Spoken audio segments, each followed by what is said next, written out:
boom, the Big Bang happened. And years later, with many wars and evolution happening, and even more decades later, came the creation of toys. Because what the hell did kids do before? Yeah, stare at their ceilings and play football. So companies like Hot Wheels, Barbie, Transformers, and the ones that killed generations to come, Lego. They paved the way for children to bring their imaginations to life. And their kids loved their products of what they could do to bring their creations to life.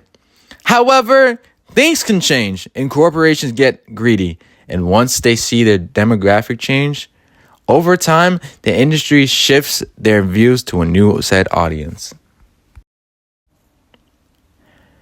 In the mid-2000s, so 2010, what a time that could have been, Lego was hitting their peak season with their set pieces like Lego City, Ninjago, and Bionicle and Speed Champions, as well as their commercials and shows on Nickelodeon. Then the budget got way better and we started getting masterpieces like the Lego movie and the Ninjago movie, and later on, the Batman movie. But as a little nut, Star Wars: The Speed Champions dominated my interest when I prayed that one day Speed Champions would have a 2-seater inside instead of one. And as a child, you would save your money to buy yours a small set piece, which costed no more than $25 to $100. Or you put it on your list and it was the best birthday/Christmas present you could ever receive. Whether you played it for hours or even 5 minutes, it was affordable and you felt like it accomplished something and wanted to expand your collection. And then those kids that used to play with Lego grew up and became adults, and they would still buy Legos. Only this time it wasn't to play, but to collect. And with it being a small majority, because people frowned upon buying children toys, Lego was still pander to children with having their ages in 9 to 12 ages and sometimes 14, depending on the set. However, this all changed. When Lego came out with new ideas somewhere in 2020, although it was a different time with everyone home, people had to think of more things to do. And what better way than to have Legos to build that would take you fucking hours and break every nail you had just to get that one piece off. So when Lego saw the cash that adults brought in, the demographic changed to pander to these adults. Now, the sets got bigger and were more expensive at first, but it was worth it because of the detail. But after a while, they started to see the real profit they could make, and then it went all downhill from there. When Lego realized that adults buy their products more than kids, they saw real money. So finally, we get a 2-seater Speed Champions with extra detail, but here's the catch. It used to cost $20, and now it costs $35 to $50. Now, I know what you're saying. That's not too bad. And you'd be right, considering the car is the size of my palm. But then we have licensing products like Star Wars, Pokemon. Did you see the fucking prices for the new Pokemon sets? $700 for this? Who the fuck is buying that much for a bundle of characters? Honestly, I hate to say it, but there's actually a person out there that would outrageously buy this stuff. But then we have the Technics, which are much bigger now, detailed, and are the half size of your arm, with sets going from 200 to 500 depending on how big the car is. A medium size like my Ferrari FKK Evo is 200, and then the Ford GT or Ferrari Daytona, which is half the size of my arm. Then Lego came out with this new idea. It was called Lego Ideas. Yes, they're not very creative. It gave fans the chance to make their own sets and vote on their best set pieces, which Lego would make eventually. And it was probably the coolest thing that they ever came up with, which was fan-based. And you love to see that. But you see, here's the problem with that. Lego used ideas as a blueprint on what adults would buy, making the cost of production much higher. So the cost of Lego went up. So the licensing like DC, Marvel, Harry Potter, Ninjago, Star Wars, Pokemon, and even Sonic and Mario got upgraded sets.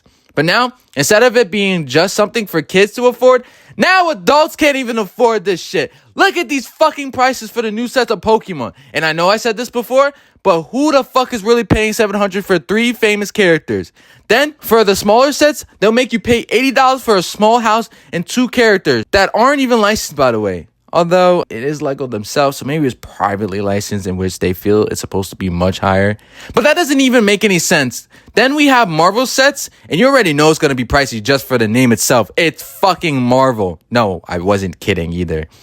Now, here's the real bad thing about Lego. When they release a set, it's highly priced and overhyped for it to last for a month and two. And when you waited and save your money, it tells you it's fucking sold out. If you see a Lego on sale, you must buy it then and there. If you have the money, because waiting a whole month is going to sell out faster than electronics at Best Buy on Black Friday. Or you'll have to pay double the price for a set because saying there's one left makes the value of the set much more higher. Makes no fucking sense at all. But even with all that, we popped our bottles and said bye-bye to 2025. And here came 2026. And Lego wasted no time with their new installments, the Smart Brick. That's supposed to be an AI-generated brick that creates sound and lights. Now, to educate you guys on the matter, if you didn't know, WWE came out with this concept long ago, where you press the button, it'll make cool voice lines. And the sounds for hitting was the only thing that was missing. But you still was able to make the sounds. And it's not like they made the ring sound activated too. But Lego said, nah, fuck you guys. And gave you light and sounds not only for the vehicles, but for the characters as well. And they recycled the same fucking 3 sets 3 times now with the X-Wing, making you pay damn near $90 for a set you probably have already just for the special brick, when the original set is only $50. And all their Smart Play sets are Star Wars. They're trying to make fucking money off you, and it's showing. Because they know that adults love fucking Star Wars. You grew up with this since Clone Wars in the first episode. Just wait until they get real licensing for this, and you'll be in debt with Lego, repaying them on a monthly rent for 2 items you just bought with your own money. And so now in 26, we got 181 new products that'll be gone in 2 months and raise the price in a Target or Best Buy in a small corner or in a Lego shop where they'll promote you to say, oh, it's in stock. You go there and it's not fucking there. And you're like, oh, but we have this in stock. And then you just end up buying that shit instead. Fucking insane, man. But 26 has just started, and already Lego is second up their game with the Smart Brick, which I'm hoping will flop and we can move on. But more than likely, there'll be suckers that will buy their third X-Wing because it makes cool sounds, and Technic will keep recycling the products as well. I forgot to mention this, but Lego takes their Speed Champions and turns them into Technics and vice versa for the big competitive collectors. Now, I know what that sounds like. It's not a big deal. It's not big. I know. But when you're buying the same fucking set over and over and it's sitting in there collecting dust, you got to think to yourself, is a piece of plastic really fucking worth it? And to be honest with you, you know you're going to fucking buy it again. And just trust me, it'll only get worse from there. One day, they'll make us pay bills to Lego for 2 sets like they make you do for clothes. And that's not even half bad, considering the fact that you wear clothes more than you see Lego sit on shelves collecting dust again. But honestly, we'll never have it as bad as Transformers fans. This is an unsponsored ad. If you love Transformer rants or man complaining just like me, then you'll love this YouTuber that I love as well, Diamond Bolt.